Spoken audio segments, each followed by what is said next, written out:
The glossy black card slipped from his hand and landed silently in her trembling palm. The hospital lights above flickered slightly, as if the universe itself held its breath. "I'm dying," the CEO whispered, his voice dry and cracked like old parchment. "Take this. Use it. Do whatever you want. Just go." Tasha, the cleaner who had just been mopping the marble floor outside his room, looked down at the mysterious black card. No name. No numbers. Just a dark shimmer that seemed to pulse in her hand like a heartbeat. She was in a plain blue uniform, stained with the dull battles of her shift, but in that moment, she held power in her hands. Power no one ever gave someone like her. "I'm no one," she said quietly, unsure if he could hear her. "Why me?" The man only smiled, a tired smirk that faded quickly into a grimace of pain. "Because you're the only one who's never asked me for anything." She stared at him, heart pounding, not yet knowing that within days, her very touch, her presence, would become his only hope. Not yet knowing that this card would not just open doors to wealth and power, but to something far more impossible. He collapsed. Tasha screamed. Everything went black. 6 weeks earlier, no one noticed Tasha Fields as she walked into the glass tower of Lexington Enterprises. At 26, she had worked every kind of job you could name. Diner waitress, laundry sorter, hotel maid. But this cleaning gig was the most consistent. It didn't pay much, but it let her help her younger brother, Noah, who was still trying to finish high school after a rocky year. Tasha walked in at 6:45 a.m., the sun just peeking between the skyscrapers of downtown Chicago. She clocked in at the basement level, changed into her work uniform, and tied her thick, curly hair into a tight bun. The other cleaners mostly kept to themselves, but Tasha always had a smile or a kind word. She believed kindness cost nothing and gave everything. The lobby was made of spotless black and white marble, and her sneakers squeaked lightly as she pushed her mop bucket toward the elevators. She liked the quiet before everyone else arrived, when the air smelled of wax and glass cleaner instead of perfume and stress. On the 59th floor, the executive wing, she often passed the CEO's office. Everyone said he was a ghost, never seen, always working. No one dared to talk to him unless spoken to first. His name was Cole Matthews, and in the business world, he was a legend. By 35, he had turned his father's small tech company into a multi-billion-dollar empire. But in the building, he was more myth than man. Until one morning, she saw him. It was strange. The office door was slightly ajar, which was never the case. Tasha peered in just enough to see a tall figure slump over his desk, coughing hard into his sleeve. Papers were scattered everywhere. She stepped back quickly, unsure if she should help or pretend she saw nothing. "Don't just stand there," a hoarse voice called. She froze. "Come in." Heart racing, she stepped into the office. The air was thick with a mix of wood polish and something off, like medicine and metal. Cole Matthews looked nothing like the glossy magazine covers. His skin was pale, with deep shadows under his eyes. He had lost weight. His expensive shirt hung loose around his frame. "Water?" he asked, barely above a whisper. Tasha nodded and rushed to the side table, pouring him a glass from a crystal decanter. She handed it to him and stood awkwardly, unsure what to say or do next. He drank it slowly, then looked at her. Really looked. "You clean this floor?" he asked. "Yes, sir." "How long have you worked here?" "About 7 months." He leaned back, coughing again. "Funny. I've seen hundreds of people pass through this company. I remember the faces who smile when they don't have to." Tasha blinked, unsure what he meant. "I'm dying," he said suddenly. The words hit the room like a punch. "I'm sorry, sir," she said, not knowing what else to say. He waved it off. "It's rare. Genetic. They said I've got weeks, maybe months. The best doctors money can buy, and none of them can fix it." She swallowed hard. This wasn't the kind of conversation she expected on a Tuesday morning. "So why are you still working?" she asked before she could stop herself. His eyebrows lifted in surprise. "You're the first person who's asked me that. I mean, if you're dying, maybe go somewhere nice. Be with someone who loves you." He laughed, a bitter, short sound. "That's the problem. I don't have anyone left. They all wanted something." That was the first conversation. It wasn't supposed to happen again, but it did. The next morning, the door was open again. He didn't say a word, but he nodded when he saw her, like he expected her. So she brought coffee. The next day, a crossword puzzle book. And the day after that, her brother Noah's homemade comic strip, which she left on his desk with a sticky note that said, "Thought you could use a laugh." She never stayed long, just long enough. And Cole changed. Slowly, he started asking her questions. About her life, her brother, why she didn't go to college. She told him about her mom dying when she was 15 and how she had to raise Noah after their dad disappeared. She told him about working nights, about choosing between rent and dinner. And yet, she always smiled. Cole didn't understand it. "You've been through more than me," he said once. "And you still have light in your eyes." "Because you never know who might need it," she replied. That's when it began. The headaches, the tremors, the nosebleeds. He hid them for as long as he could. Then, he collapsed in his office one evening. The janitor found him. Tasha wasn't there that night. He was rushed to a private hospital, his condition worsening by the day. And she went on working, confused by the sudden silence. One morning, 2 weeks later, she was told to clean a top-floor suite at the Lexington Medical Pavilion. When she walked in, she gasped. It was him. He looked even worse now, like he hadn't slept in days. His voice was almost gone. He didn't smile when he saw her. He cried. "I thought I'd never see you again," he said. She stepped closer, stunned. And that's when he handed her the black card. The same one that could buy a jet or pay off a hospital. "Take it," he whispered. "Why?" "Because you never wanted anything from me. And now, you're the only person I trust." And then he collapsed. The alarms blared. Doctors rushed in. But as they tried to stabilize him, something strange happened. As Tasha moved toward the doorway, one of the machines, the heart monitor, started to rise. Slowly, his pulse, which had been flatlining, began to strengthen. The doctor looked up, shocked. "What did you do?" he asked. I didn't do anything," she stammered. But the numbers kept improving. Only while she was there. Tasha took a step back. The numbers dropped. She stepped forward. They rose. The doctor stared. She stood frozen, her hand over her heart. Something was happening. Something they couldn't explain. And no one, not even Tasha, knew that she had just become his only antidote. But outside the room, behind the glass, a woman in a sharp white coat watched them. She had no badge, no nameplate, just a cold stare. She turned away and pulled out her phone. "He's stabilizing," she said. A pause. "Yes, because of her." Another pause. "No, she can't leave the city." Her tone dropped to ice. "Not if he's going to live." The call ended. And from that moment on, Tasha's life would never be the same. The next morning, Tasha sat on the edge of a stiff, white couch in the hospital's waiting lounge, her fingers wrapped tightly around a paper cup of lukewarm coffee. She hadn't slept. Her eyes darted every time a doctor or nurse walked by, each pair of footsteps making her heart lurch. She was supposed to be at work. Instead, she was sitting in a private hospital with a mysterious black card in her purse and the weight of an impossible truth crushing her chest. Cole Matthews, the dying CEO of Lexington Enterprises, the man who never let anyone close, had given her his black card, and when she stood near him, his body started healing. Machines that were supposed to measure decline were now showing hope, but only when she was in the room. She had seen it with her own eyes. And so had the doctors. The door to his room had been locked since 2 a.m. Tasha didn't know why. No one told her anything. They just said, "Stay close." When a nurse finally came out, she stood tall and emotionless. "He's stable for now," she said, "but we'll need to run tests." "On you." Tasha blinked. "Me? Why?" "Because something about you changes his vitals. We can't explain it, but we're going to try." Tasha stood up. "He gave me the card because he said I'm the only one who never wanted anything from him. I didn't ask to be dragged into this." "We're not asking," the nurse said calmly.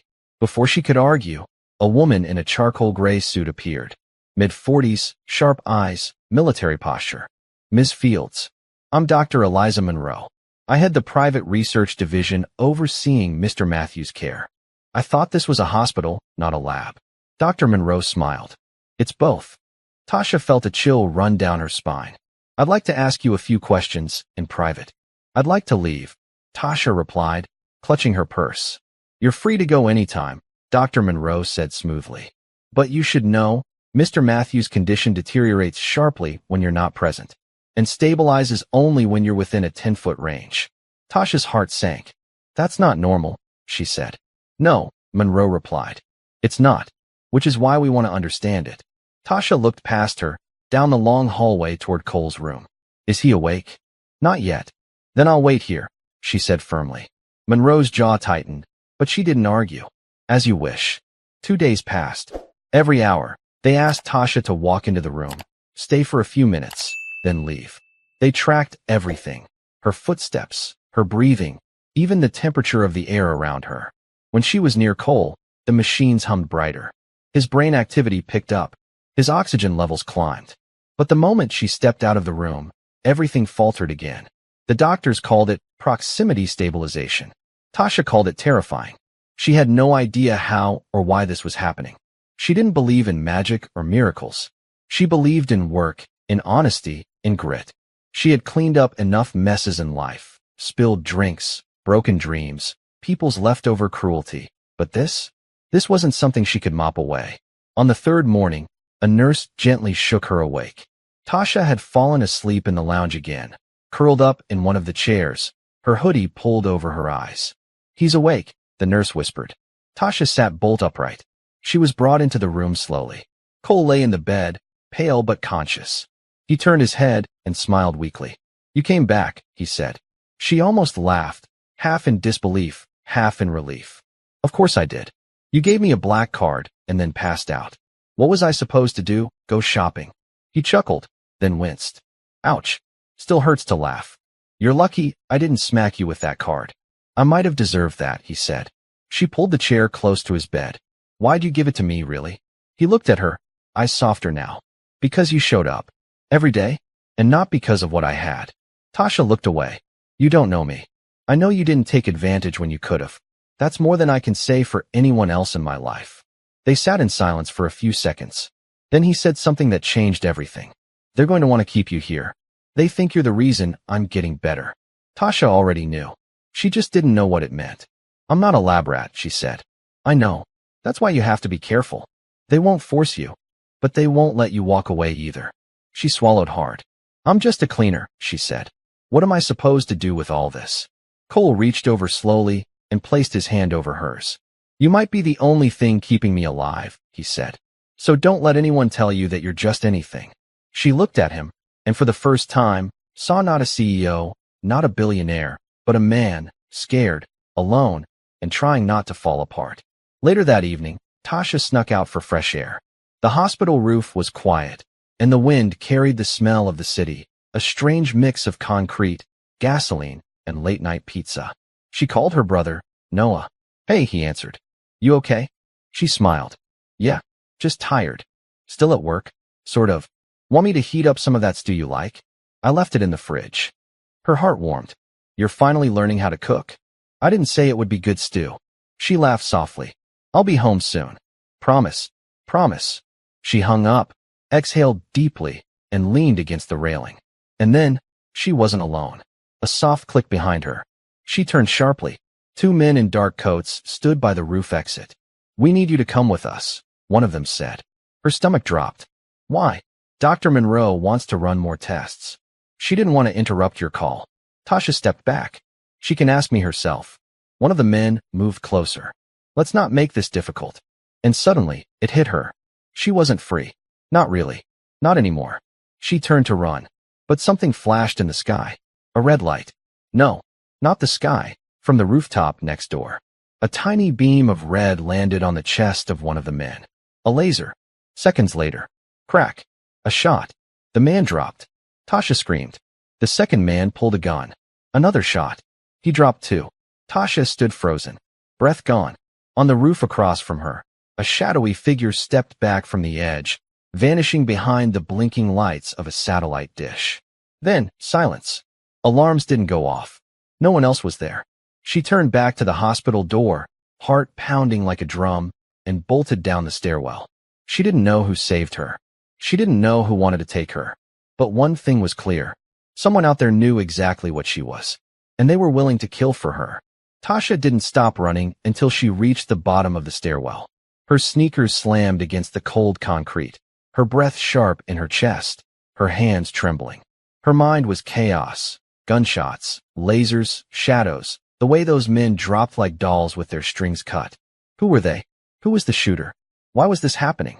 She burst into the staff corridor on the ground floor, startling a nurse carrying a tray of medications. Miss, the nurse gasped. What happened? Tasha looked at her, wild-eyed, unsure what to say. If she told the truth, they might think she was crazy. Or worse, they might try to lock her somewhere she couldn't escape. So she shook her head. Just needed air. Too much coffee. I'm okay. The nurse blinked. You're pale. I'll sit down. And she did, in the tiny staff break room near the emergency exit. It smelled like instant noodles and old hand sanitizer. She sat on a metal folding chair, head in her hands, trying to stop shaking. Her phone buzzed. It was a message from an unknown number. Do not trust anyone. They will come for you again. We are watching. You're not alone. She stared at the screen, then looked around. Was someone watching her now? A camera? A person? She slammed the phone down on the table. What is happening to my life? Just days ago, she was wiping coffee spills off conference room tables. Now this. She had a mysterious effect on a dying billionaire. She had a black card that could buy an island. And someone had just killed 2 men, for her. She needed answers. But first, she needed to see Cole. She reached his room on the secure floor. 2 armed guards were now stationed outside, both wearing hospital security badges, but their eyes were military sharp. You can't go in, one of them said. I've been with him every day. He needs me. Orders changed. No exceptions. I'll call Dr. Monroe. She gave the order. Tasha clenched her jaw. Then tell her I'm not leaving until she talks to me. They didn't move. Statues with earpieces. Tasha turned and marched to the nurse's desk. Where's Dr. Monroe? The nurse, clearly nervous, avoided eye contact. She's off-site this morning. Tasha leaned in. Then who's in charge of Mr. Matthews' care? The nurse whispered, Dr. Kaplan. But he's in the OR. Tasha stepped back, her mind racing. If she couldn't go through the front, she'd find another way in. She knew this building. She cleaned this building. She knew its guts, its secret corridors, its laundry chutes, the service elevator no one but janitors used. She took the staff stairs up to the 6th floor, turned into the west wing, and slipped through the door marked Maintenance Access. Authorized personnel only. No alarms. Just dust and silence. She climbed the narrow stairs to the 8th floor. Then the 9th. She was almost at Cole's level. From there, she slipped into the service hallway and crawled into a vent. It was tight, dark, but she'd been smaller places before. Minutes passed as she maneuvered through the cold ductwork, her body aching with every move. Then, a light. A grate. She peeked down and saw him. Cole. Alone in his bed. No machines attached. No beeping monitors. No nurses. Just a slow 4-drip and a blank wall. Tasha pushed the grate, and it clanged open. Cole's head snapped toward the sound. Tasha, he whispered, stunned. She climbed down, her knees hitting the cold tile. You're not supposed to be here, he said, worried. No kidding, she replied. They posted guards. They locked me out. What? He exhaled shakily. They're running out of ways to explain why I'm still alive. They think it's me. He nodded. I think so too. I don't do anything, Cole. I just stand there. You exist. That might be enough. Tasha sat beside him. 2 men tried to take me. On the roof. They said Monroe sent them. Then someone, I don't know who, took them down. Cole's eyes widened. Someone's protecting you? Looks like it. And someone's trying to use you. She nodded. I'm not safe here, she whispered. And neither are you. He looked at her. Then we have to get out. She laughed softly, almost hysterically. You can barely walk.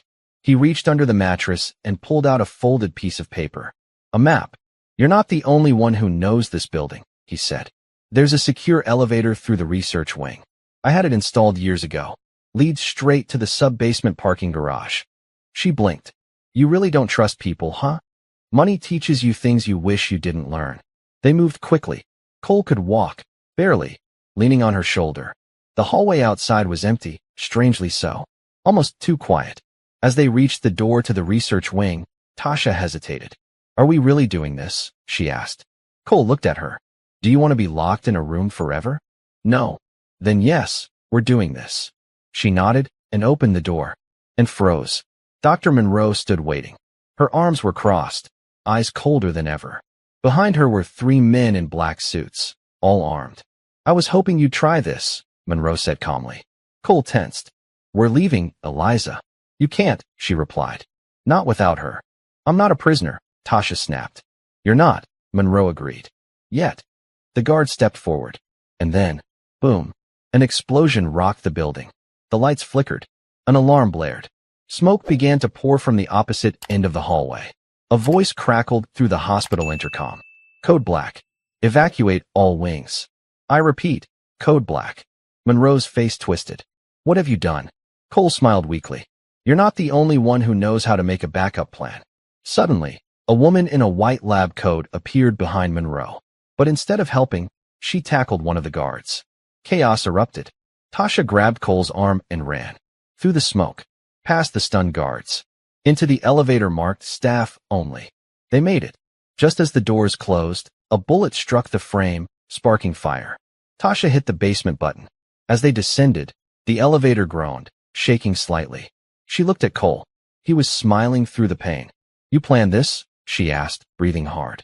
Let's just say, I had hope. Who was the woman in the lab coat? A friend. One of the last I have. The doors opened to the underground garage. A black SUV waited, engine running, a figure in the driver's seat wearing a black hoodie and mirrored sunglasses. Get in, the driver yelled. Tasha hesitated for half a second. Do we trust them? Cole didn't even blink. We don't have a choice. They climbed in. As the SUV roared out of the underground tunnel, Tasha turned and looked back at the building. The smoke. The sirens. The red lights spinning like angry eyes. She was out. For now. But something told her this was only the beginning. And she was right.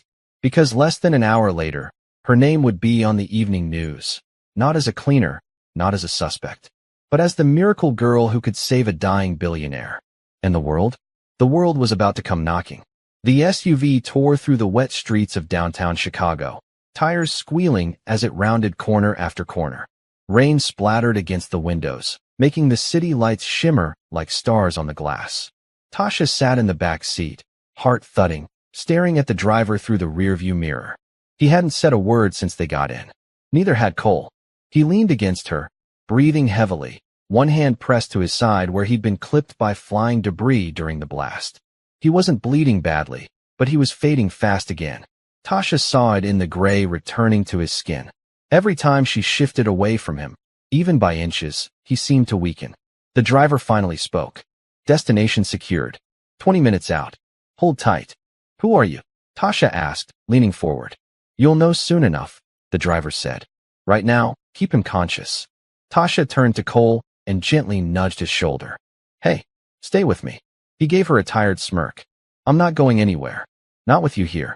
You look like you're one nap away from a coffin. Still with the jokes, he muttered. You gave me a black card and a death sentence, she said. I earned the right to be sarcastic. He laughed weakly, but then he grimaced and leaned back again. Tasha looked out the window, her mind spinning. Somehow, she'd gone from invisible to hunted in less than a week. She still didn't understand why her presence made Cole better. She didn't know what they meant by proximity stabilization. But whatever it was, it had people willing to shoot and kidnap to get it. And now she was running from a powerful hospital research division, and possibly the government. What have I gotten into? The SUV turned into an alley behind a row of brick buildings in a quiet neighborhood. The driver tapped a hidden code into a keypad, and a metal gate lifted, revealing an underground garage. They pulled in and parked. The driver stepped out first, and this time, Tasha got a good look at him. Young, late 20s, athletic build, clean cut under the hoodie. But his eyes, sharp, calculating. He opened her door. We're safe here. For how long? She asked. Long enough. He helped Cole out first, supporting him carefully. Tasha followed them into a steel door that opened into a surprisingly warm and clean basement. The place looked like a cross between a tech startup and a spy bunker. Polished concrete floors, computers humming on desks, first aid kits hanging on the walls, and a wall-size screen showing maps and security camera feeds. A woman stepped out from the shadows. It was the lab coat woman from the hospital, the one who tackled the guard. Glad you made it, she said. I'm Dr. Morgan Chase. I used to work under Monroe. Before I realized what she was really building. Building? Tasha asked. Morgan nodded. A weapon. One she thought she could control. You. Tasha froze. I'm not a weapon. Morgan's gaze was steady. Not by choice. But to her, you're a walking cure. A living miracle. A product. No, Tasha whispered. Yes, Cole said weakly. That's why I gave you the card. Because I knew once they found out, they'd come for you. And I needed you protected. Morgan guided him to a medical cot and began checking his vitals. Your proximity keeps his vitals steady. But when you're away, his body collapses. We don't fully understand why yet, but this goes beyond anything we've ever seen. You're not healing him. You're balancing him. Tasha sank into a chair, stunned. That makes no sense. Maybe not to science yet, Morgan said. But to Monroe? That's enough reason to put you in a cage. Can we stop calling me a science experiment? Tasha snapped. Morgan gave her a look of sympathy. You're not an experiment. You're a key. To what? Tasha asked. To a cure Monroe can't replicate. To $1 billion opportunity. To power. She leaned forward. And she won't stop until she owns it. Owns you. Tasha's hands clenched. What do we do now? Cole opened his eyes. We make the world see you. On your terms. Morgan nodded. We go public. Tasha's eyes widened. What? No. No. No, no. I don't want my face everywhere. If you stay hidden, Morgan said, Monroe has all the power. But if the world knows who you are, what you can do, she can't make you disappear. Cole looked at her. I'll protect you. We all will. You're barely standing, she shot back. I'll get stronger, he said. Because you're here. Tasha stood up and paced. I didn't sign up for this. I was just cleaning floors. I didn't ask for a black card. Or bullets. Or to be some cure. I know, Morgan said quietly. But sometimes, fate doesn't ask. Tasha looked at Cole, pale, fading, and felt a strange ache in her chest. Not pity. Something deeper. This man, once untouchable and arrogant, was clinging to life by a thread. And somehow, that thread was her. She sighed. Okay. If I do this, if I go public, I do it my way. Morgan nodded. Deal. They got to work immediately. Morgan set up a camera in a quiet corner of the bunker. Tasha stood in front of it, arms crossed, still in her janitor's uniform. I'm Tasha Fields, she said. I'm not a scientist. I'm not rich. I clean floors. She paused. But something about me is keeping Cole Matthews, yes, the CEO, alive. I don't know why, but I do know this. I won't be a prisoner. Not in a lab. Not in a cage. Not anywhere. The video was short, simple, honest, and it was uploaded anonymously to every major social media platform. It spread like wildfire. By morning, the headline screamed across every news outlet. Miracle cleaner saving dying CEO? Black card mystery. Billionaire's life in the hands of a janitor? Cure or conspiracy? Who is Tasha Fields? Tasha's face was on every screen in America. And with the fame came everything she feared. Reporters camped outside her old apartment. Her brother Noah was swarmed at school. And worse, Monroe was furious. At exactly 11:02 a.m., Dr. Monroe stepped in front of a podium at Lexington Medical Pavilion. We have no comment on the authenticity of the video, she said coldly. But I urge the public to remember, we are dealing with sensitive health matters. And misinformation is dangerous. But behind closed doors, Monroe launched something darker. A secret program known only by its code, Project Origin. Her words to her inner team were icy. If we can't keep the cure, she said, we will create it. Even if we have to break her to do it. And that very night, as Tasha sat beside Cole in the safety of the bunker, thinking the worst was behind her, an alert flashed across Morgan's monitors. A breach. Someone's inside the perimeter, Morgan whispered. Tasha stood, pulse racing. Who? A camera feed flickered. Then went dark. Then another. And another. The screen froze. Then flashed red. We found you. Then static. Cole grabbed Tasha's hand. We have to move. But before they could take a single step, boom. The wall exploded. Concrete flew. Flames burst. Figures in black tactical gear stormed the bunker. Tasha screamed. Morgan shouted, run. But there was no time. Because the last thing Tasha saw before she blacked out was a mask. And behind that mask was someone she knew. The mask stared straight into Tasha's face. Even through the smoke and ringing in her ears, something in her heart knew. That's not a stranger. I know them. But before her brain could connect the dots, everything went black. Tasha woke up slowly. Her eyelids felt like concrete. Her wrists ached. Her head throbbed from the explosion. The floor beneath her was cold and metallic, and the air smelled sharp, sterile, like bleach and fear. She tried to move her arms. They were cuffed to the chair. Panic surged. She jerked forward, testing the restraints. Nothing. The metal bit into her skin. She was in a plain room, maybe 10 by 10, with one fluorescent light above her and no windows. Just a camera in the corner. Watching. She wasn't alone. A voice crackled from a speaker overhead. "Welcome back, Miss Fields." She froze. "Dr. Monroe. Where am I?" Tasha demanded. "A safe location," Monroe said. "For now." "Where's Cole? Where's Morgan?" "Alive," Monroe said. "Sedated. Contained. You can't do this. The world knows who I am now. You can't make me disappear." "Of course not," Monroe replied smoothly. "I'm not going to disappear you, Tasha. I'm going to convince you. Like I always do." Tasha scoffed. "Convince me to do what?" "Be your lab rat." "To help billions," Monroe said. "We're on the brink of understanding something incredible. What you are, what you do, it's a breakthrough. Maybe the most important in modern history." "I didn't ask to be anything," Tasha said. "I'm not some chosen one. I was mopping floors last month." "Exactly. Which makes it all the more extraordinary." The door creaked open. Tasha tensed as Monroe entered the room in person, flanked by two guards in black tactical gear. She was calm, perfectly dressed, not a hair out of place. But her eyes were ice. "You're scared," Monroe said gently, circling her. "I would be too. Your life changed overnight. You're overwhelmed. But soon, you'll see. This isn't a curse. It's a gift." "It's a trap," Tasha spat. "No. A test." Monroe took a small tablet from her coat pocket and set it on the table in front of Tasha. A video began to play. It showed a hospital room. A child lay on the bed, hooked to monitors. Breathing tubes. Pale skin. Bald head. "Stage for leukemia," Monroe said. "No response to chemo. No match for a transplant. We introduced small samples of Cole's cells post-exposure to you. Early stage testing." Tasha's eyes widened. The child was improving. The machine showed it. "He's not cured," Monroe said. "But his blood is reacting, slowly reversing damage." Tasha stared at the screen, heartbreaking. "Imagine what we could do," Monroe whispered. "Children, parents, soldiers, anyone. With your help, we don't just save Cole. We save the world." "But it would never stop there," Tasha said quietly. "You'd own me." Monroe didn't deny it. "You'd be protected," she said. "Comfortable, wealthy, caged, safe." Tasha leaned forward, voice low and furious.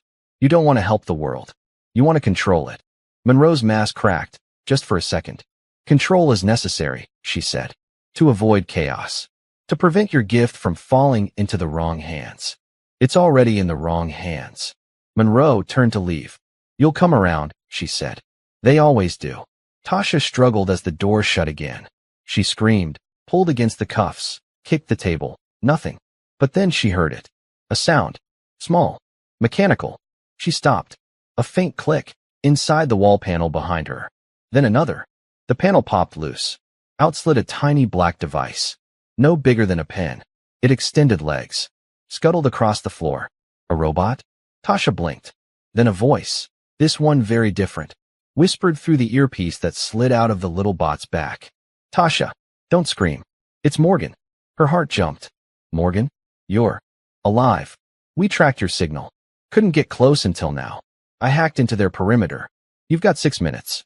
When the lights go out, go left. There's a vent behind the cabinet." Tasha looked around. "How do I get these cuffs off?" "Bot's working on it." The tiny robot reached her wrist. A small blade popped from its side. It began picking the lock. Tasha's adrenaline spiked. She kept glancing at the door, waiting for it to burst open again. 2 minutes passed. Then 3. Finally, click. Her left hand came free. Then the right. "Go now," Morgan said. "I'll kill the lights." The light above her flickered. Then, darkness. Tasha moved fast, feeling along the wall. She found the cabinet, shoved it aside, found the small air vent Morgan mentioned. She pulled the grate off and crawled in. Behind her, boots slammed against the floor. Doors flung open. But she was already gone. The crawl space was narrow, her elbows scraping against the walls. She moved fast, guided only by the voice in her ear. Morgan led her through twists and turns. "You're in a mobile facility. Military transport truck converted into a lab. They move every 72 hours. You've got 5 before this one takes off again." Tasha emerged into a larger room. Empty. Except a glass chamber in the center. Inside it, Cole. Asleep. Barely breathing. No. she whispered, running to it. His vitals are crashing, Morgan said. They separated you too long. Tasha slammed her palm against the glass. How do I open it? Morgan fed her a code. Tasha entered it on the console. The chamber hissed. The door cracked open. Tasha rushed in and grabbed Cole's hand. Almost immediately, the monitors spiked. His breathing steadied. Heart rate climbed. Color returned to his skin. His eyes fluttered open. Tasha, you're okay, she whispered. He blinked slowly. They took you. You too. Did they hurt you? She smiled shakily. They tried. I'm tougher than I look. He smiled weakly. No argument here. She helped him sit up. We're getting out of here. I can walk, he said, though his legs trembled. Don't be a hero. Morgan's voice returned. Guards are 2 minutes out. I've got an evac route. Take the service ladder at the east end of the lab. I'll have a car waiting. Tasha and Cole moved fast, ducking behind tables, weaving through abandoned equipment. They reached the ladder. Tasha helped Cole up first, then followed. The hatch opened into the night. Wind. Trees. They were outside the city. A black SUV waited with its headlights off. The door opened. Noah was inside. Noah, Tasha cried, stunned. He grinned. Thought I was just gonna sit this one out. She lunged into the car and hugged him hard. How? Morgan found me. Hid me. Trained me. You trained him? She said into her mic. He insisted, Morgan replied. Said he wasn't losing his sister to some science fiction nightmare. Cole climbed in beside them. The SUV pulled away. This time, they didn't speak for a long while. They just breathed. Tasha looked at her little brother, now somehow bigger, braver. Looked at Cole, pale but alive. She didn't know what was coming. But she knew one thing for sure. She wasn't running anymore. She was fighting back. And someone was going to regret ever trying to own her. Because now the world knew her name. And sooner or later, they were going to find out what she really was. The SUV sped down an empty rural highway, headlights off, tail wrapped in dust. Tasha sat in the back seat between Cole and her brother Noah, every muscle tense, eyes flicking to the rear window every few seconds. No one was following. Not yet. Where are we going? She asked the driver, another silent type, this one wearing a headset and a black cap. To the farm, Morgan's voice answered through the car's comms. It's not much, but it's off-grid, untraceable, and has enough supplies to keep us hidden for a few days. Long enough to plan our next move. How'd you find Cole? Tasha asked. He was locked up in some rolling science truck. Morgan replied. We knew Monroe would keep him close to bait you. I slipped a tracker into his 4-line when I broke into the bunker. I had to go dark to avoid detection, but once the signal resurfaced, we moved fast. And you brought Noah? Tasha turned toward her little brother. You're supposed to be in school. Noah crossed his arms, defiant. Yeah, well, algebra's a lot less important when people are hunting your sister with guns and explosions. Cole chuckled, then groaned. Remind me not to laugh. Still hurts. Tasha put a hand on his arm. You scared me. I scared myself. They drove in silence for a moment. Then Noah asked, So, do we know why she heals you? Tasha sighed. We still don't even know what I'm doing. I just exist, and it happens. Morgan cut in again. It's not just proximity. It's specific to you, Tasha. Monroe has tested other people, even those with similar biometrics. No effect. But you? You're the constant. But why? She pressed. What's different about me? We don't know, Morgan admitted. Yet. But the fact that your effect seems exclusive to Cole may be the key. Tasha blinked. Wait, are you saying it only works on him? So far, Morgan confirmed. We've tested samples on others, but there's no impact. Which leads us to believe there's a biological connection between you and Cole. Possibly genetic. Possibly epigenetic. Cole turned slowly toward Tasha. You're saying we might be related? Morgan didn't answer immediately. No, Tasha said quickly. No way. I don't even know who my real father was. But we're not. I mean, that would be. We're looking into it, Morgan said. There are gaps in both your histories. It's worth investigating. Tasha sank back in her seat, head spinning. This just keeps getting weirder. You think you're overwhelmed? Noah muttered. I thought this was just a rich guy gives janitor his credit card kind of story. Not sister turns out to be superhero medicine girl. Tasha smiled faintly. I'm still not a superhero. Close enough, Noah said. 2 hours later, they arrived at the farm. It wasn't much to look at. A crooked fence, a weather-worn barn, and a main house with sagging porch steps and vines crawling up one side. But it was remote, surrounded by dense woods, and quiet, the kind of quiet that made even birdsong sound too loud. The car rolled to a stop. As they climbed out, the screen door creaked open. Morgan stood there in jeans and a hoodie, a pistol holstered at her hip. "Welcome to the middle of nowhere," she said. Inside, the house smelled of dust and cinnamon. Old furniture, worn floors. But it was warm, and it had electricity and running water, which was enough. They helped Cole into the downstairs bedroom, where Morgan hooked him up to a simple monitor setup she'd salvaged from their last bunker. His vitals stabilized as soon as Tasha sat beside him. As usual, Morgan showed Noah to an attic room, then took Tasha to the kitchen and handed her a mug of cocoa. "You okay?" she asked. Tasha blew on the drink. "Not really, but thanks." Morgan leaned against the counter. "You're handling this better than most would." "I'm not most." Morgan smiled. "No, you're not." Tasha looked at her. "How long before Monroe finds us again?" Morgan's face darkened. "Sooner than we'd like. That explosion bought us time, but she won't give up. You're too valuable." Tasha looked down at her hands. "I didn't ask to be." "No," Morgan said softly. "But now that you are, we need to figure out why, before someone decides you're worth more dead than alive." That part stuck with Tasha, because she knew it was true. That night, the stars were clear, no city lights to drown them out. Tasha stood on the porch, staring up, arms wrapped around herself. She heard footsteps and turned. It was Cole, leaning on a cane, pale but upright. "You should be resting," she said. "I've rested enough." He walked to her slowly and sat down on the porch swing. "You okay?" "I don't know. You saved me." She turned toward him. "You saved me first." "Still feels uneven." "I didn't do it to even anything." They were quiet for a long time. Then he asked, "Do you ever wonder if we were meant to meet?" She laughed softly. "You sound like a rom-com." "I'm serious. I don't believe in fate." "Then maybe fate believes in you." She looked at him, unsure what to say. And then, her phone buzzed. She frowned. No service out here. But the screen lit up anyway. Unknown number. She answered slowly. "Hello." A voice on the other end whispered, "You don't know me, but I know who you are. I know what you can do. And if you want answers, real ones, meet me at the old freight depot in Oak Ridge. Alone. Midnight." Click. The line went dead. Tasha stared at the phone. Cole straightened. "Who was it?" "I don't know." "You're not going." "I think I have to." It could be a trap. It could be the answer. Inside, Morgan's voice shouted suddenly, "Tasha, Cole, get in here." They ran inside. Morgan pointed at the monitor screen. A news broadcast. "Breaking, Lexington Enterprises announces synthetic stabilization breakthrough."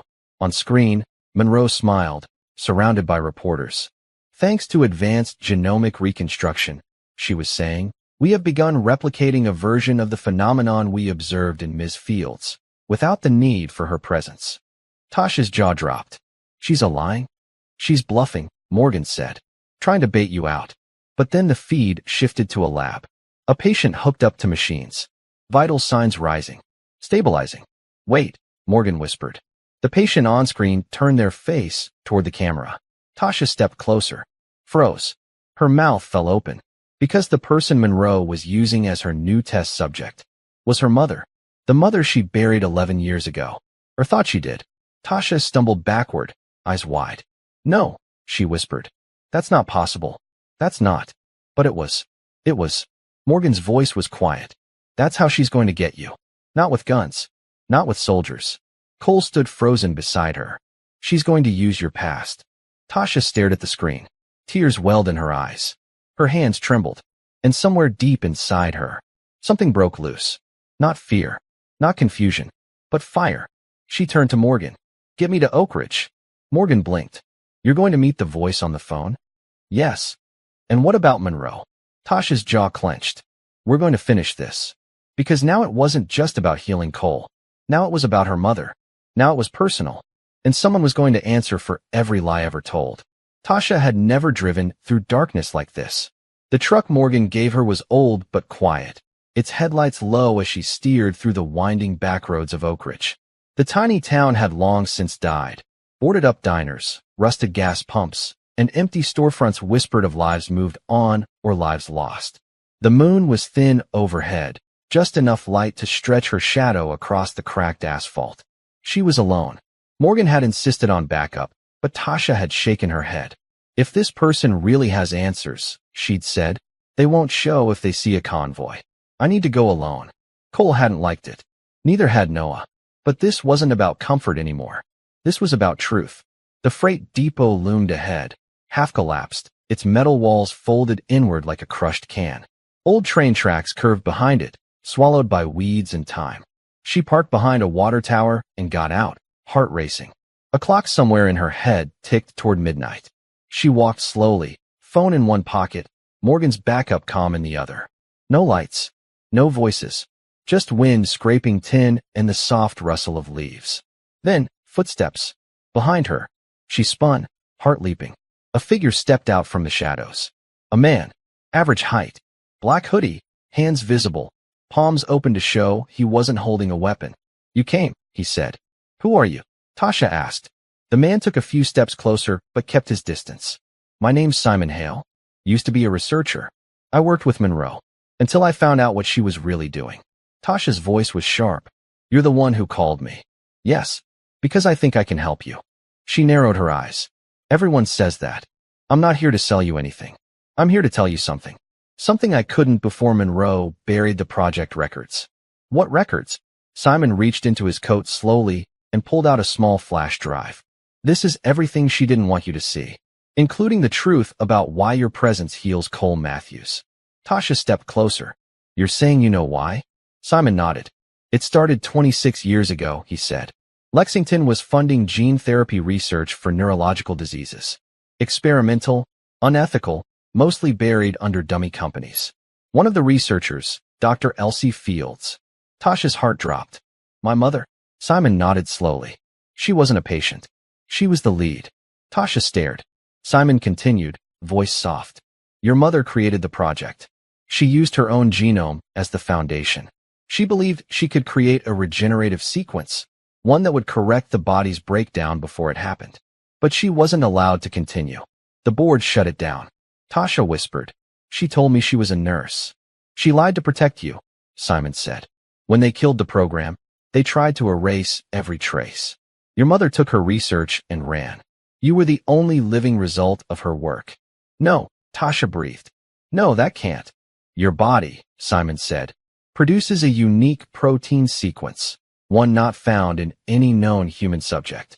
It's triggered by extreme emotional presence, proximity to cellular degeneration, and, most importantly, genetic compatibility. Compatibility? She repeated. Cole, Simon said. You're not related by blood, but your mother designed her therapy using cells donated by Cole's father. That's why your biology and his respond to each other. Tasha felt like the ground shifted beneath her feet. She built me to cure him. Simon nodded. She thought she was creating hope, but Monroe saw it as ownership. If she could reproduce it, she could sell it. And if she could control you, she'd control every billionaire, every leader, every sick child on the planet.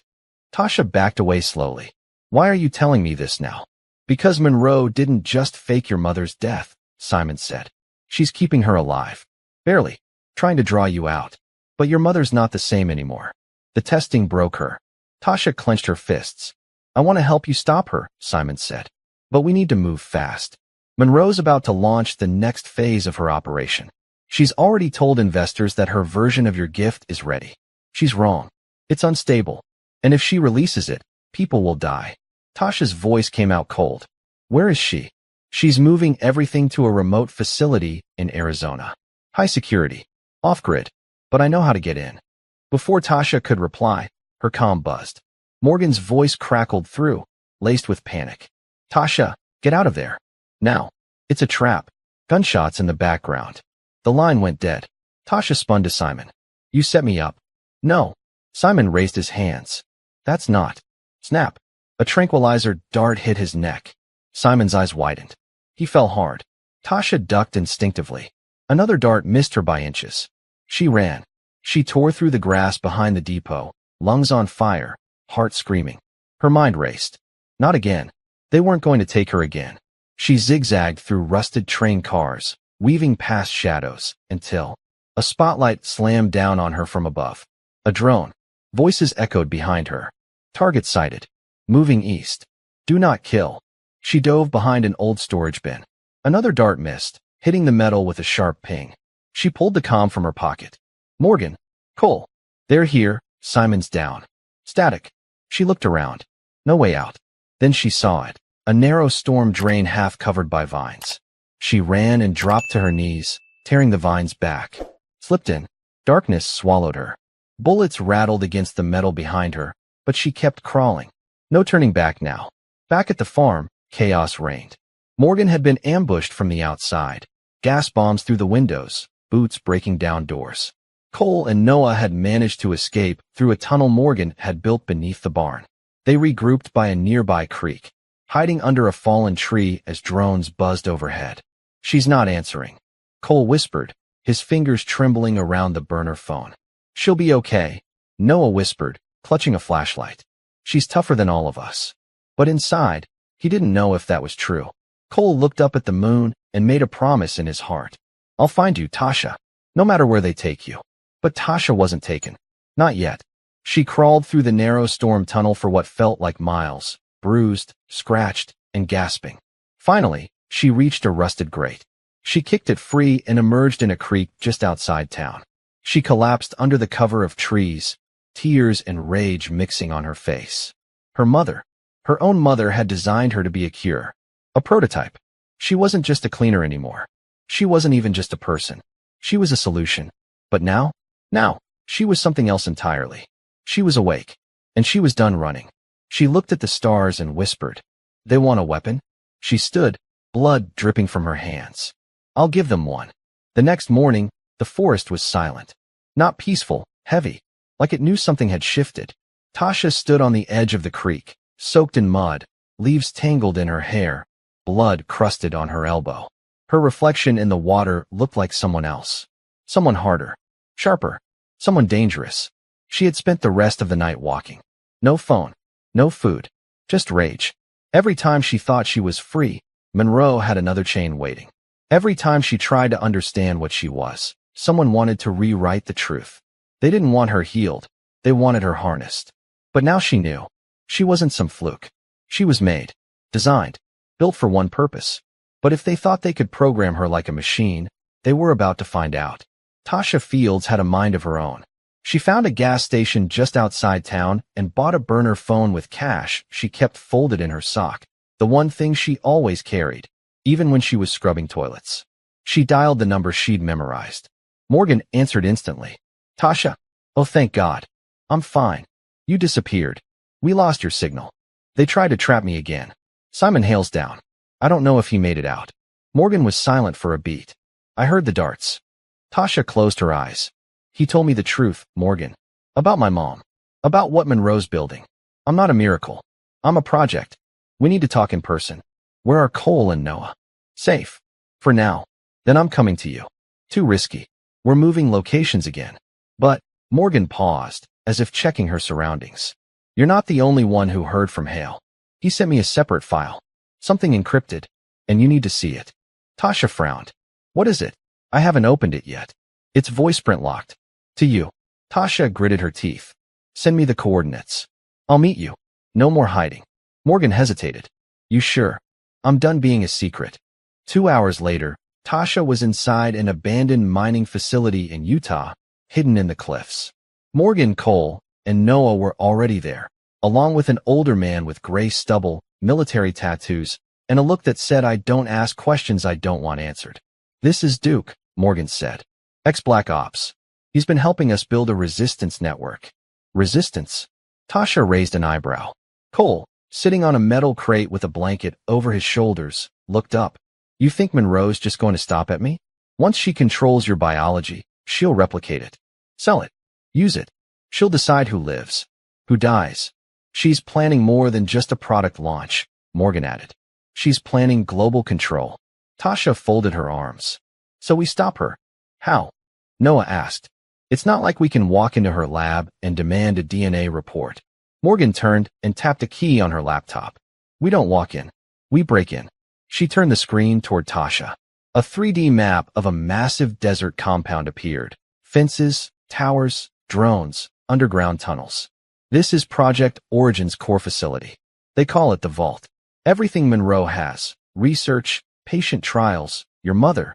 It's there. Tasha stepped forward. So we get in, and we tear it down from the inside. Morgan nodded. But there's something you need to see first.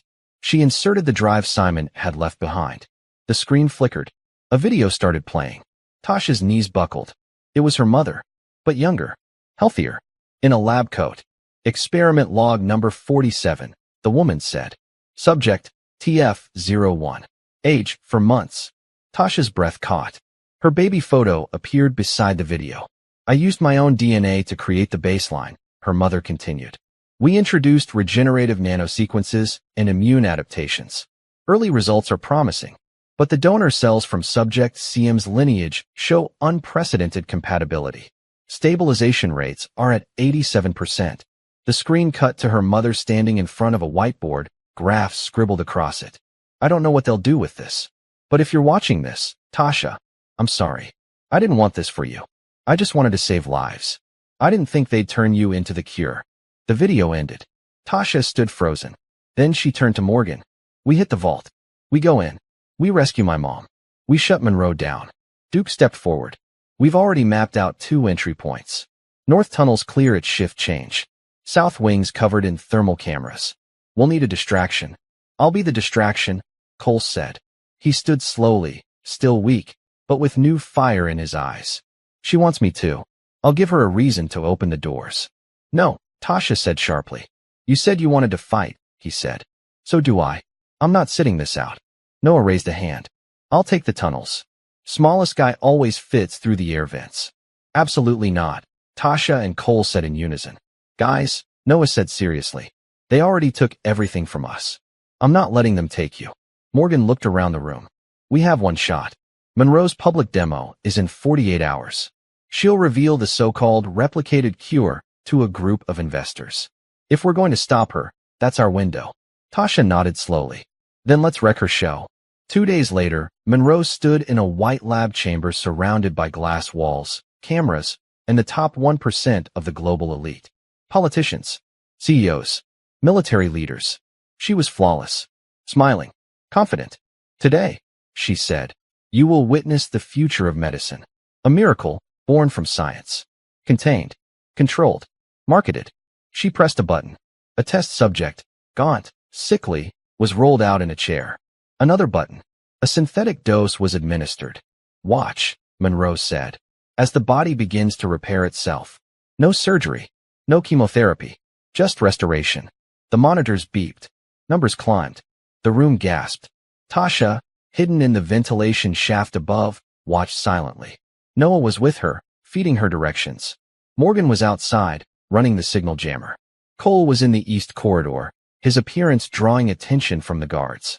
They were in, and Monroe didn't even know. Tasha dropped into the lab just as the subject on the table started screaming. Monroe turned in shock. What? The man on the table convulsed, foamed, collapsed. The monitors flatlined. Unstable reaction, Monroe whispered. That's not. The doors burst open. Cole stepped in. Alive. Standing. Tasha beside him. The crowd gasped. No synthetic, Tasha said coldly. No miracle. Just a lie. Monroe backed up. You shouldn't be here. Neither should she, Tasha said, and she pointed toward a door. It opened. Morgan wheeled in a fragile woman. Elsie Fields. Tasha's mother. Monroe screamed, stop them. But it was too late. Morgan hit the fail-safe code. The room lights shifted. Locks disengaged. All the files. All the footage. Every crime Monroe buried. Flooded to the cloud, blasting across every screen. Tasha grabbed the mic. To anyone watching, my name is Tasha Fields. I was born in a lab. Created by science. But I chose who I became. And I'm telling you now, no one owns this miracle. Not Monroe. Not the government. Not the rich. She turned to Cole, who reached for her hand. And then to her mother, who whispered, you were always meant to change the world. Tasha looked straight at Monroe. I'm not your cure anymore. Security burst in, but this time, it wasn't for them. It was for Monroe. The crowd erupted. And Tasha Fields, a girl once invisible, once forgotten, became the face of a new era. But just as she turned to leave the lab, sirens began to wail.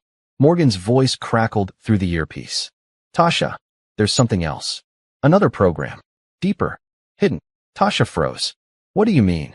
It's not over. Not even close. Tasha turned to the screen and saw a file she hadn't noticed before. Project Eve. Stage 2 activation confirmed. Below it, one line of code. Second subject identified. Her blood ran cold, because next to it was a photo of Noah. Tasha's body locked in place. Her throat dried instantly as her eyes stared at the screen, unable to blink. There he was. Noah Fields. Age, 17. Status, secondary carrier. Classification, active. A high-resolution image of her baby brother, flashed beside a long string of biometric data and gene sequences. At the top of the file, Project Eve. Phase 2 initiated. Noah, standing just a few feet away, leaned over to see what she was staring at. "What is that?" he asked. Tasha didn't speak. She just took a shaky step forward and whispered, "It's you." He blinked. "What do you mean me?" Morgan's voice came back through the comms, hurried and serious. "Tasha, the files are authentic." Hale mentioned a second sequence, but he didn't know who it was. "I just decrypted the backup layer." "It's him." Tasha turned sharply to her brother. "You need to get out of here. Now." But Noah just shook his head slowly, confused and stubborn. "Why would my face be in some freaky science file?"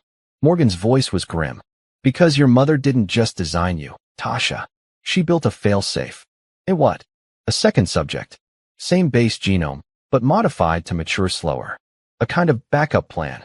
If anything ever happened to you, Noah would activate." Tasha's legs nearly gave out. "He's just a kid." "He's not," Morgan said. "Not biologically. He's a mirror of your sequence. With one key difference. His adaptation is more reactive. If triggered, he'll become stronger than you. Faster. But also. Also what?" Tasha snapped. "More unstable." They all stood in silence. Noah whispered, "You're saying I'm like a bomb?" "Not a bomb," Morgan said gently. "A fuse." Just then, Cole stumbled over, grabbing the table for balance. He looked at the screen, then at Tasha. "They're going to come for him now," he said. "Monroe's plan failed. You exposed her. They'll need another weapon. He's their next move." Tasha felt something inside her break.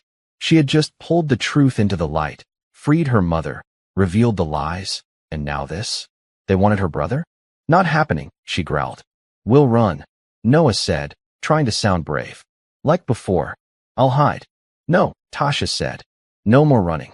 We're ending this." Cole straightened. "Then we need to find the source of Project Eve." "I thought this was it," Tasha said. Morgan's voice returned. "It's not. This was a decoy.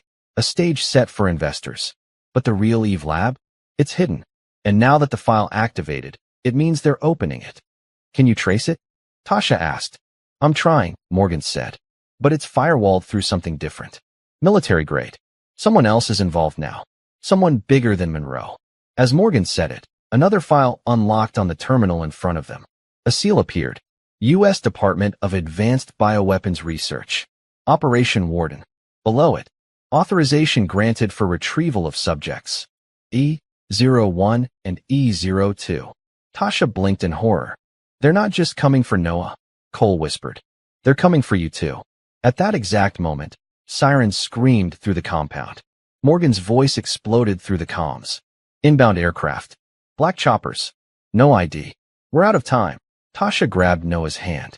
"We move. Now." Cole reached for a weapon on the wall, an old shotgun. "Tunnel's too slow. We'll have to split." "No," Tasha said. "We stick together." "No," Cole replied. "If they take you both, they win. You get 'em out. I'll buy you time." "Cole, don't argue," he said, gripping her hand tightly. "This time I owe you." She stared at him, her heart pounding. He leaned close. "Go. I'll meet you at the rendezvous." Tasha nodded, tears threatening but unspilled. She turned to Noah. "Follow me. Keep your head down. Don't stop." They ran. Down the southern corridor, through back service routes and broken freight doors, past overturned carts and shattered lab glass. The facility shook as helicopters landed on the upper deck. Duke's voice buzzed through the comms. "Tunnel to the west is clear. I've got a transport ready. 10 minutes max move." Behind them, Cole stood at the center of the main lab, rifle ready. He aimed at the doors. When the black-suited soldiers entered, he fired. Hard. Fast. Buying time. In the underground tunnel, Tasha led Noah through dust and darkness. She didn't look back. Couldn't. Noah kept pace beside her, breathless, confused, afraid, but still moving. "Do you think Cole's okay?" he asked. She didn't answer, because she didn't know. They finally reached the vehicle. An armored van backed into a narrow shaft. Morgan was at the wheel, Duke beside her.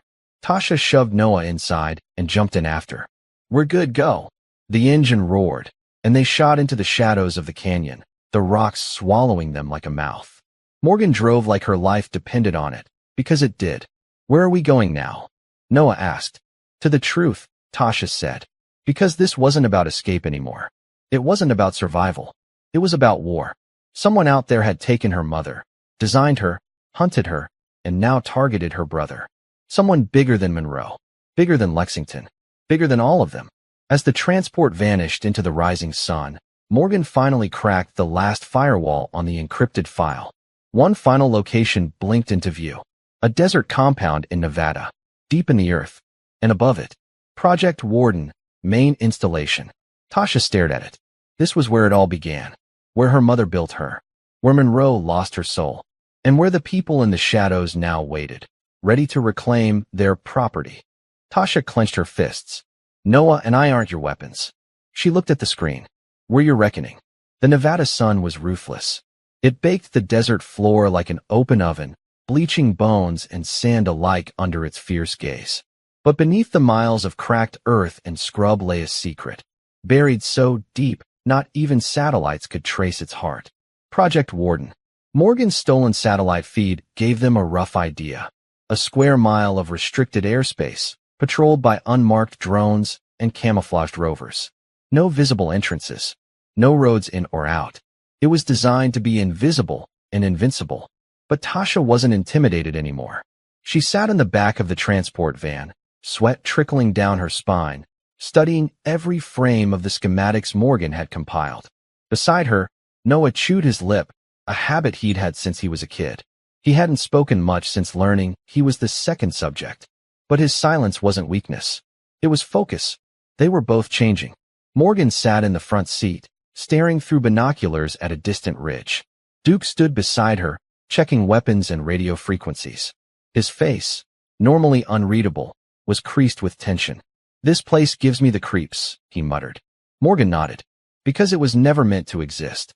Not even on paper. Tasha adjusted her earpiece. "What's the plan?" Morgan turned. "We hit the blind spot between drone rotations. That gives us about 7 minutes to reach the perimeter wall. Once we're inside the sensor grid, Noah's heat signature should trigger a location ping. That'll unlock the internal access we need." Noah stiffened. "So, I'm the key." Morgan looked at him gently. "You're the door." "And what if the door doesn't open?" he asked. "Then I'll knock it down," Tasha said. Morgan checked her watch. First drone sweep in 30 seconds. They all tensed. "Once we're inside," Morgan continued, "we stick to the tunnel shafts. No lights. No comms. We locate the control chamber, expose the source of Project Warden, and extract every file. Then we get out." Tasha clenched her fists. "What about my mother?" "She's still alive," Morgan confirmed. "And she's here." Tasha nodded once. "Then we're not leaving without her." 10 seconds, Duke called. The team gathered at the back door of the van. Morgan opened the latch. "Let's make some ghosts nervous." The desert wind howled as they sprinted across the open basin, ducking behind outcroppings and craters. The heat was oppressive, but adrenaline cut through it like ice. They reached the wall. 7 feet tall, built of concrete disguised to look like sandstone. No seams. No doors. "Where's the entrance?" Noah asked. Morgan knelt and pulled a small handheld scanner from her belt. It beeped once twice. Then a square of the wall shimmered, revealing an infrared lock. She nodded to Noah. "Touch it." Noah reached out. As soon as his fingers made contact, the wall hissed and melted into itself, revealing a narrow tunnel sloping downward. They entered. The moment the last foot crossed the threshold, the wall sealed behind them again, erasing every trace of their presence. The inside was colder than expected. Silent. A sterile hallway stretched ahead, lit by low blue lights. It reminded Tasha of the hospital rooms where this all began. Too clean. Too controlled. Morgan whispered, "We're in." They moved quickly. Duke led the way, weapon raised, sweeping for threats. Tasha stayed close behind Noah, eyes sharp, her muscles aching to move faster. Morgan brought up the rear, checking her scanner every few feet. 3 corridors in, they encountered their first real obstacle. A steel door with no keypad, just a biometric panel. Morgan frowned. They've upgraded. This wasn't in Hale's files. Noah stepped forward again. Try me. He pressed his palm against the panel. Nothing. He tried again. Still nothing. Maybe I'm not the key after all, he muttered. Tasha stepped forward. Try with me. Together, they each pressed a hand against the scanner. It flashed green. The door opened. Dual authorization, Morgan whispered. They needed both of you to unlock it. Tasha and Noah exchanged a glance. Not just siblings. System-paired bio-units.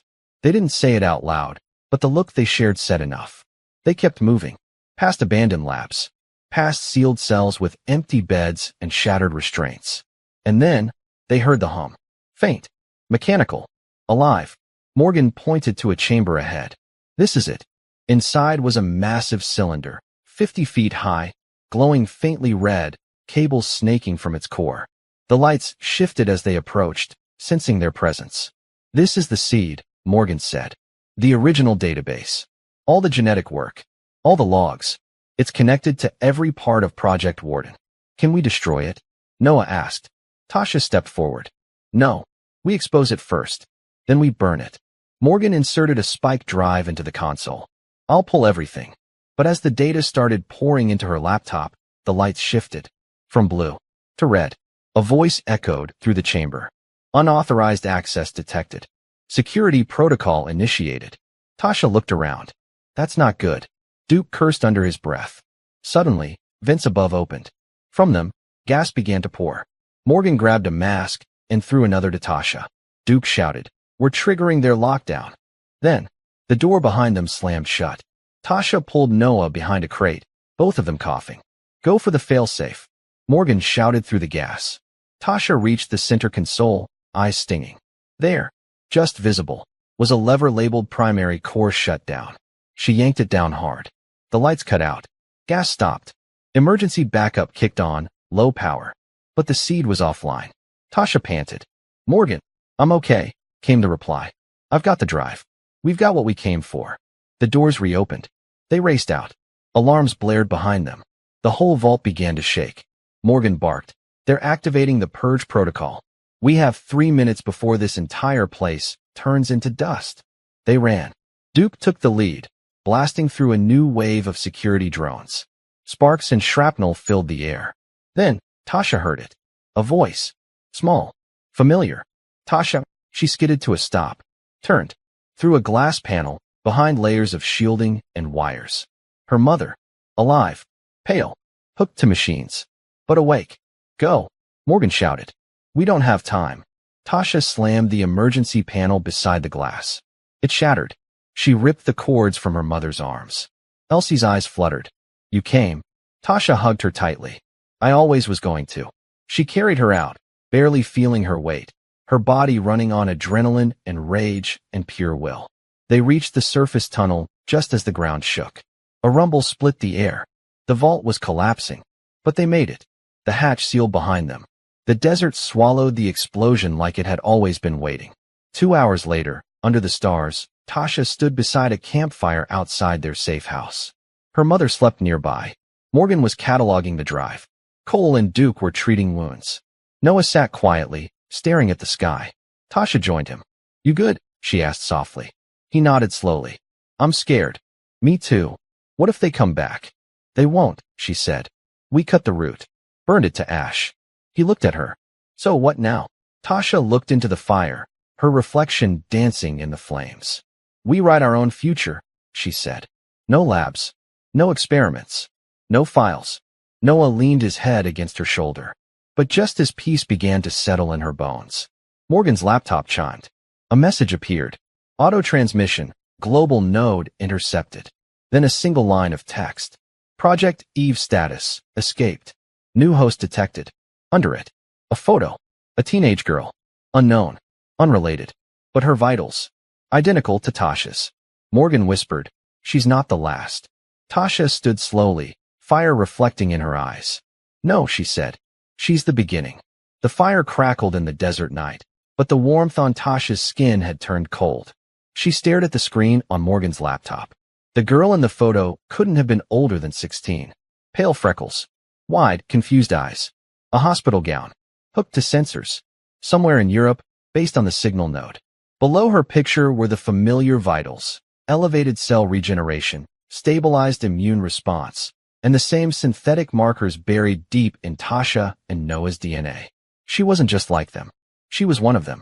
Morgan scrolled the message window again, her expression grim. The transmission came from a private military server in Berlin. Encryption's high level. Not Monroe's operation. Something deeper.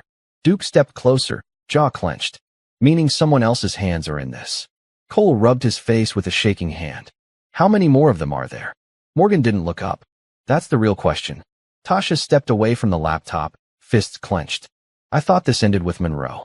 With Project Warden. It didn't, Morgan said. It never does. The desert wind picked up, swirling dust into the firelight. Noah stood a few feet away, staring into the flames. He didn't speak, didn't move.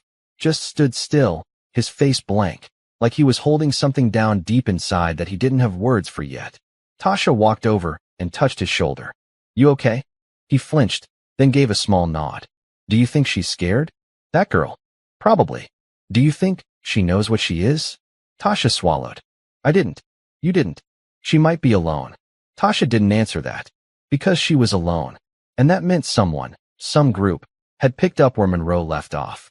New host detected, Cole said, repeating the message. That means she's activated. Like me, Noah added quietly. Morgan closed the laptop. I'm working on tracking the signal. But if this is global now, this isn't just about Lexington or Warden anymore. This is about whoever's behind the curtain. Someone built these programs, Tasha said. Monroe didn't start them. She just used them. Duke crossed his arms. Military bioresearch doesn't stop when one lab burns down. They just build new ones. Quieter. Deeper. Tasha nodded slowly. Then we go after them next. Morgan raised an eyebrow. You sure you're ready for that? Tasha looked at her hands. They used to carry mops. Buckets. Rags soaked in bleach. Now they held power. A kind no one fully understood. I wasn't ready the first time, she said. But I did it anyway. Morgan gave her a quiet, proud look. Then we find the girl. Before they do. They moved quickly. Within 24 hours, Morgan had traced the signal to a secondary server hidden behind medical export codes in Berlin. It was a shell operation, something that looked like a humanitarian aid program on the surface, but was actually funneling rare blood samples across borders. The girl, filed under the name Nia Voss, had been transferred from a remote clinic in Norway under the label Specimen 47R. But she never arrived, because someone else had intercepted her. And now she was missing. Tasha sat on the edge of her cot in the safe house, boots laced, backpack packed, watching the sun rise over the dunes. Her mother was still sleeping, slowly recovering from years of chemical sedation.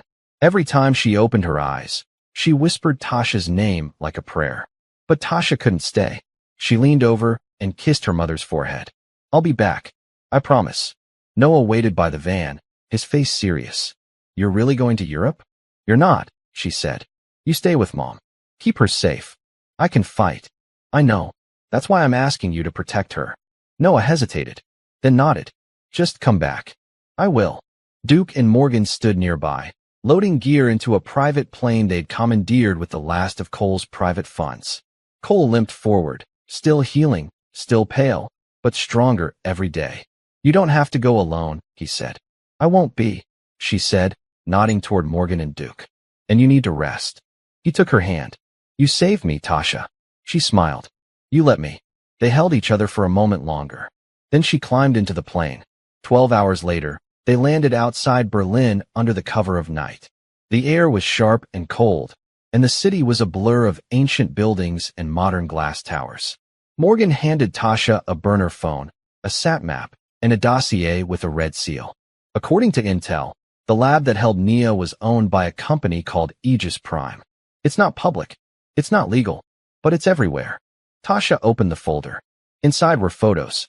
Security footage of Nia being moved. Sedated. Hooked to machines. And next to her, Tasha's eyes narrowed. No, it can't be. What? Morgan asked. Tasha flipped the photo toward her. It was a man in a lab coat. A man Tasha knew. He worked under Monroe, she said. He ran the blood tests when I was first brought in. He told me he was just data entry. Morgan's jaw tightened. His name is Dr. Eli Graves. Ex-DARPA. He's not just testing anymore.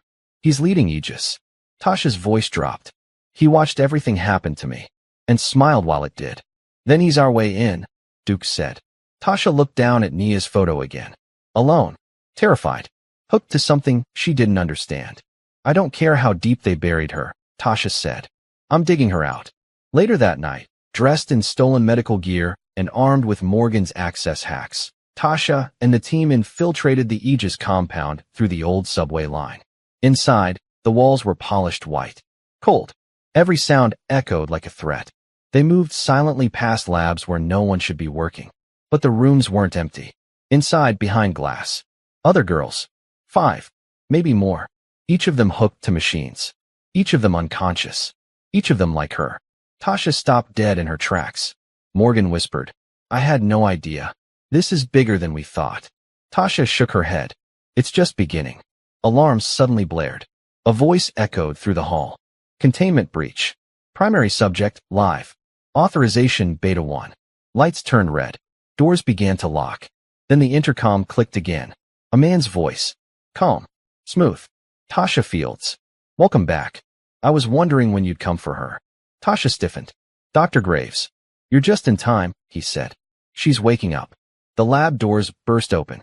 And on the table, Nia sat up, eyes wild, body shaking, monitors exploding with numbers too fast for the system to track. Morgan grabbed Tasha's arm. She's unstable. Tasha ran to her. Nia, you're okay. I'm here to help you. But the girl's eyes glowed. Her skin rippled with sudden heat. And everything, exploded into white light. Tasha was thrown back, glass raining around her. She slammed into the far wall, blood in her mouth. Morgan shouted. Duke fired. And in the middle of the chaos, Nia stood barefoot in broken glass, eyes full of panic. She whispered just one word.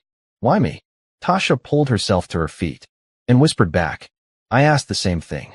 But before she could take another step, Nia vanished. Gone. Like light pulled through space. The alarms continued. The sirens wailed. Morgan grabbed Tasha's hand. We lost her. No, Tasha said, eyes narrowing. We just found out what she is. Berlin never slept. But tonight, the city held its breath. The broken remains of Aegis Prime's underground lab still smoldered. Red lights pulsed across glass corridors now littered with shattered equipment. Walls designed to contain miracles had failed. The silence in the aftermath felt heavier than the sirens that had just faded away. Tasha stood in the hallway, body bruised, uniform torn, hair tangled with dust and blood. She stared at the empty spot where Nia had stood just moments ago, before she vanished into a burst of energy, pure instinct wrapped in fear. What was that? Duke muttered behind her, reloading a pistol. Morgan's voice was quiet, shaken. A reaction we've never seen. She didn't teleport, she displaced. Ripped through physical space like it was paper. She's unstable, Tasha said. And scared. She's dangerous, Duke replied. Tasha turned. She's a kid. Just like I was. Just like Noah. Duke said nothing, but the line in his jaw tightened. Morgan tapped furiously on her tablet. I have trace particles. I might be able to use the energy burst to triangulate her next appearance. She's running, Tasha said. Like I did. But this time, we're not going to let her think she's alone. Morgan looked up. You really think she can be reached? Tasha walked toward the cracked window at the end of the hallway. Beyond it, Berlin's skyline blinked like a restless machine. I know she can. The next morning, back at their safe house on the outskirts of the city, Tasha sat beside her mother, who was slowly regaining strength. Noah sat nearby, fiddling with a piece of old tech, building, rebuilding, his hands moving faster than his thoughts. They hadn't spoken much since the incident. No one had. Too much to process. Too much pain mixed with awe. Tasha broke the silence. She wasn't made like us. Noah looked up. She wasn't built to heal or stabilize. She's different. Maybe even evolved. Maybe accidental. Morgan nodded from across the room. An echo. Cole, sitting in a recliner with a cane across his lap, asked softly, Of you? Tasha hesitated. Maybe. Then she stood, turning toward the window. We started as experiments. Products of broken promises and secret programs. They gave us numbers, files, labels. She looked back at them, eyes full of fire. But we're not projects. She looked at Noah. We're people. She looked at Morgan. And we're not running anymore. Morgan tilted her head. What are you thinking?